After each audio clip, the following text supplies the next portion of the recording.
إذا الهم أظلم صدري والدنيا أغلقت أبوابها أرفع يدي بخشوع Allahumma salli ala Muhammad. Saat keresahan menggelapkan dadaku dan dunia menutup seluruh pintunya, aku angkat tanganku dengan khusyuk.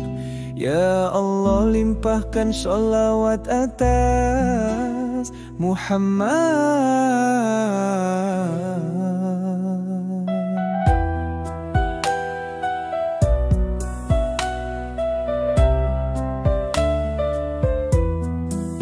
بالصلاة عليه يهدأ قلبي وتنزل السكينة في داخلي كلمة طاهرة كالنور تزيل الهم وتشرح صدري.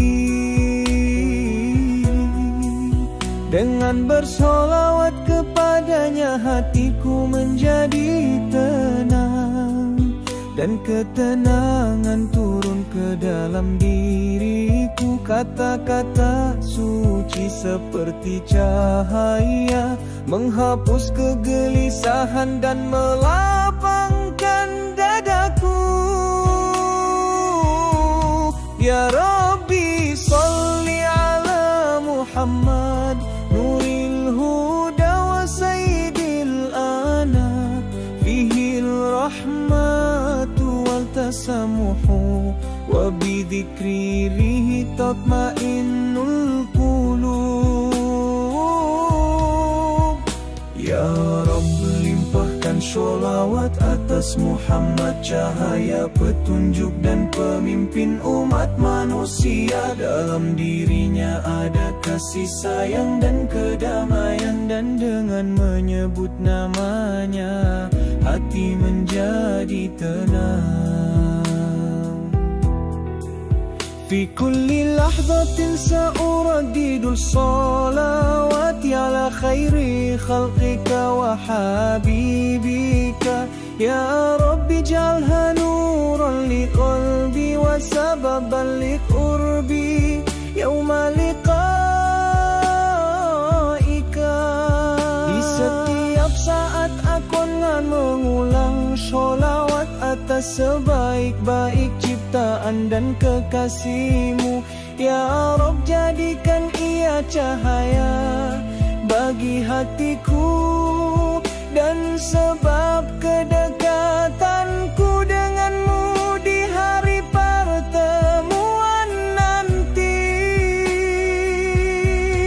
Ya Rabbi salli ala Muhammad nuril huda wa sayyidil anam fihi rahmatu wal tasamuhu wa bidhikrihi tatma'innul qulub.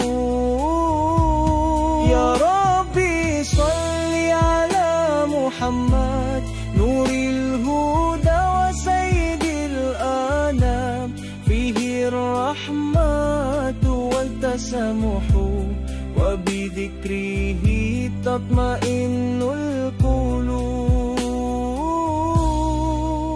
Ya Rabb, limpahkan sholawat atas Muhammad, cahaya petunjuk dan pemimpin umat manusia. Dalam dirinya ada kasih sayang dan kedamaian, dan dengan menyebut namanya hati menjadi tenang. Fi kulli lahzatin sa'uraddidu salawati ala khairi khalqika wa habibika. Ya Rabbi ij'alha nuran li qalbi wa sababan li qurbi yawma liqa'ika. Di setiap saat aku akan mengulang sholawat atas sebaik-baik ciptaan dan kekasihmu. Ya Rabb, jadikan ia cahaya bagi hatiku dan sebab kedekatanku dengan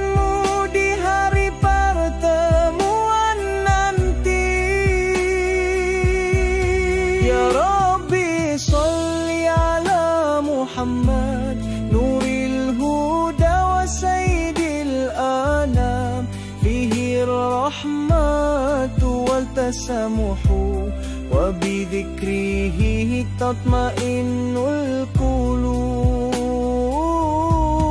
يا ربي صل على محمد نور الهدى وسيد الأنام، فيه الرحمة والتسامح وبذكره تطمئن